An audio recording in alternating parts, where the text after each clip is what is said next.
Welcome to All Pro Football Data. My name is Jim Coburn, and today's episode we're talking about New York Jets running back futures. So we'll be looking at the New York Jets running back depth chart based on production, athleticism, and other statistical factors to determine who you should invest in long term based on data. Stay tuned until the end of the video where I reveal the main backs you should really be targeting in terms of fantasy football purposes, or just because you're a big fan of them and you don't want to waste money on your jersey that you buy. We'll look at their pre-draft and post-draft profiles to determine what the future might look like for this position. So with all that stuff out of the way, let's get to the setup. So the setup is simply this.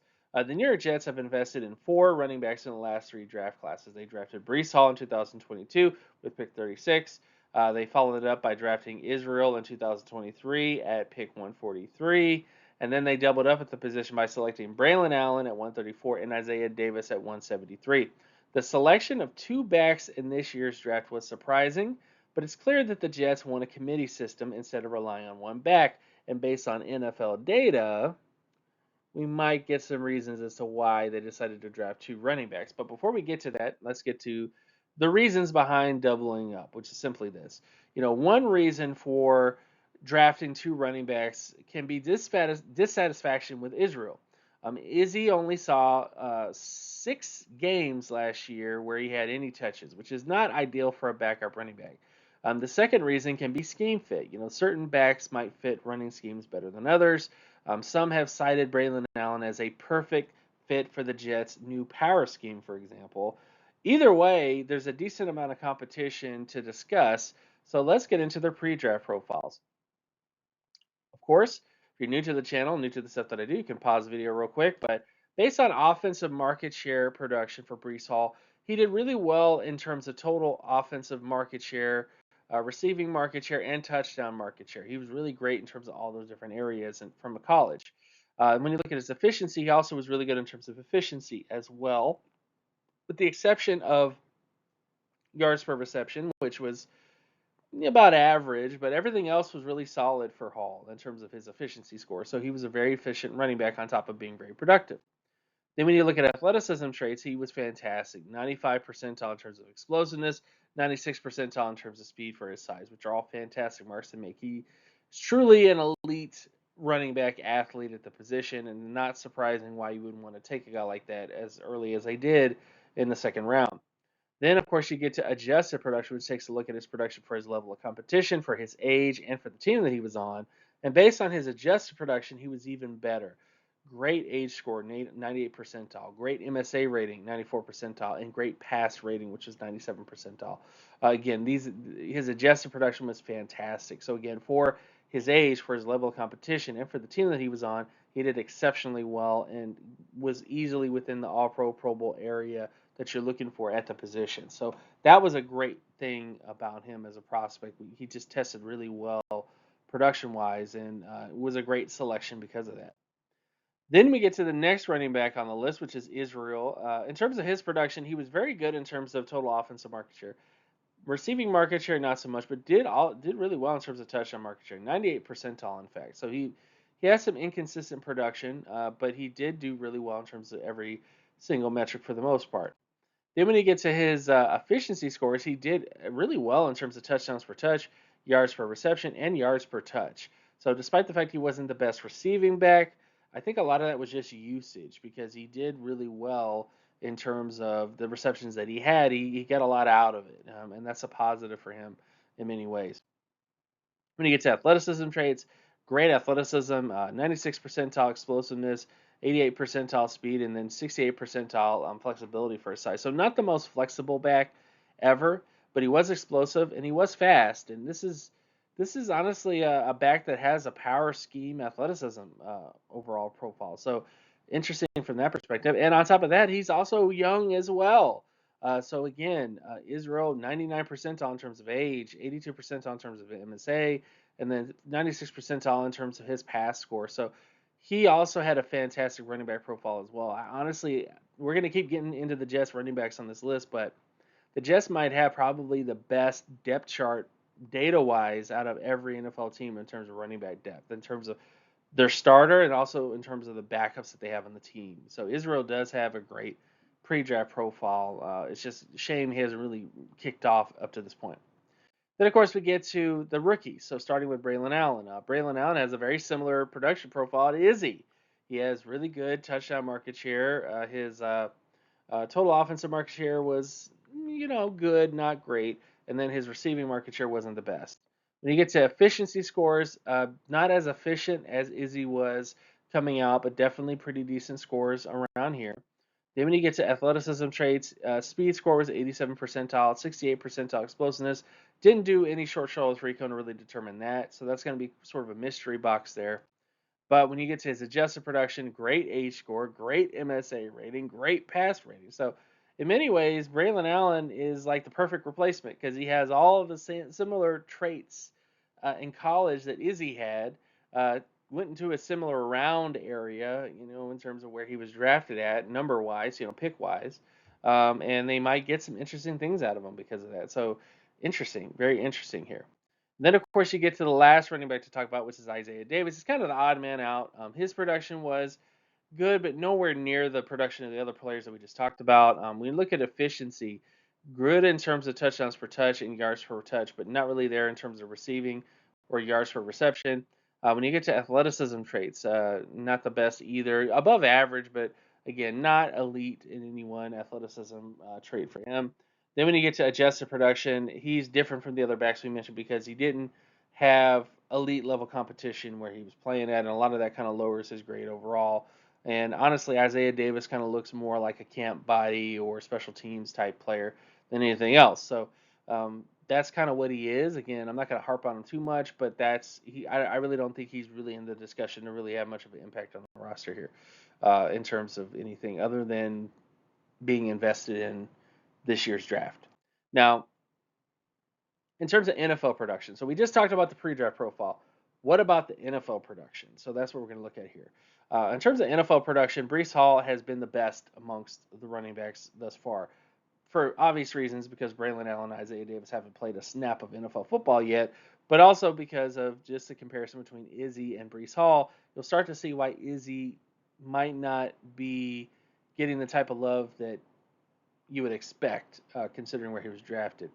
So Hall has been 90 plus percentile, in 2023. Before then, he was above average in terms of his production. When you look at his yards before contact per attempt, his yak per attempt, and broken tackles per attempt, Hall has been exceptional in all three of those areas, whereas Israel not so much. So again, on a per snap basis, take away the fact that Israel didn't play a lot of football games.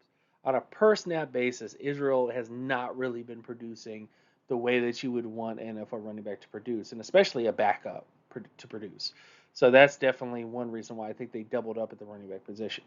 On top of that, when you look at more rushing statistics in terms of touchdowns per touch, first down percentage, running back macro, which is the overall macro production. So adding in the first downs and the yards and the touchdowns and all that kind of stuff. That's what that number is. And efficiency, RBEFF, takes a look at all the per snap basis stuff. How many broken tackles per reception, interception percentage per target, different stuff like that.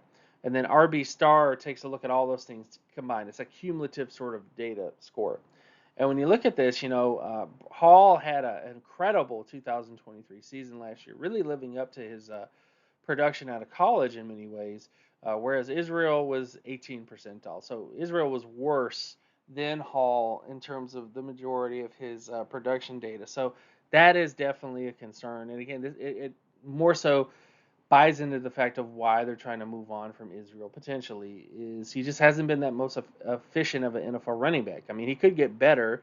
I think it's funny to throw dirt on somebody who's 22 years old, but I that's all I can really gather is they didn't like what they saw out of him in 2023, so they're trying to get more competition in there because of that.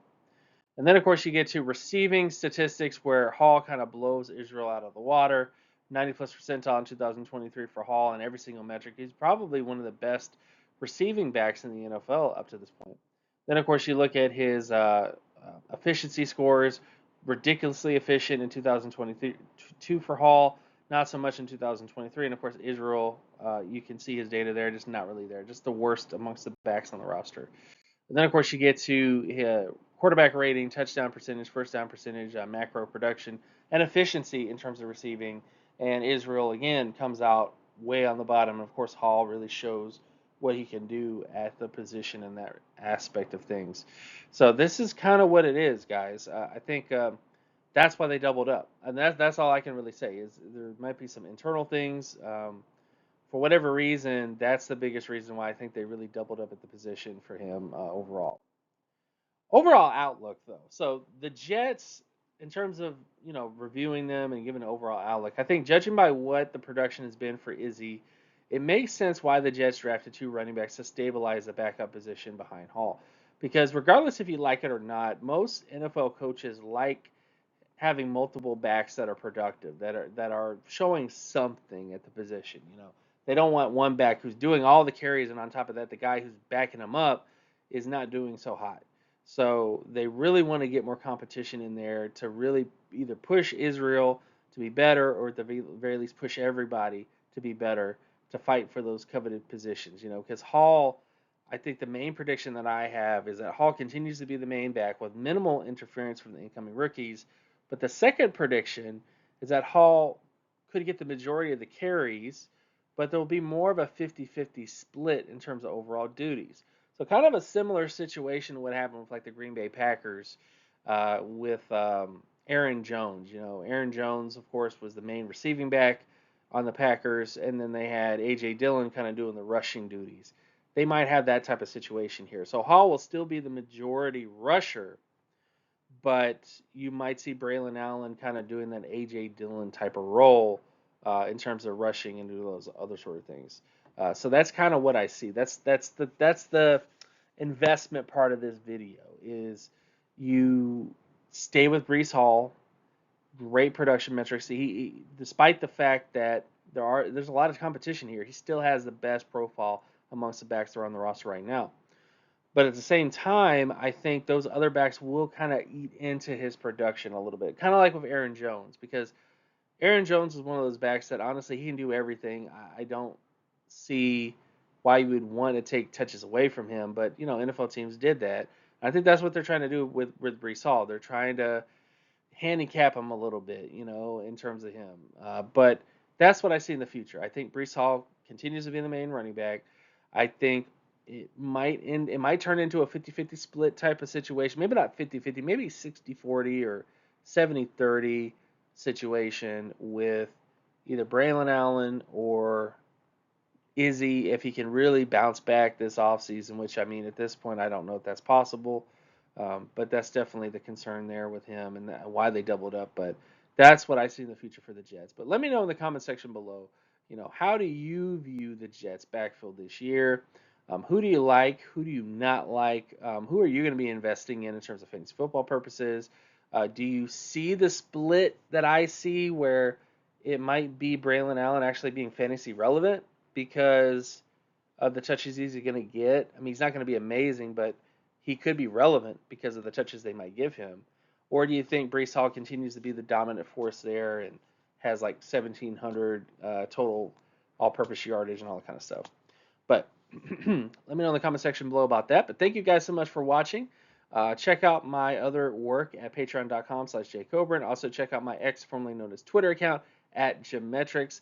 Like, comment, and subscribe if you like this channel and you love this channel. Share it, like it, do all that kind of stuff to really help it out. And I'll see you guys in the next episode. Peace.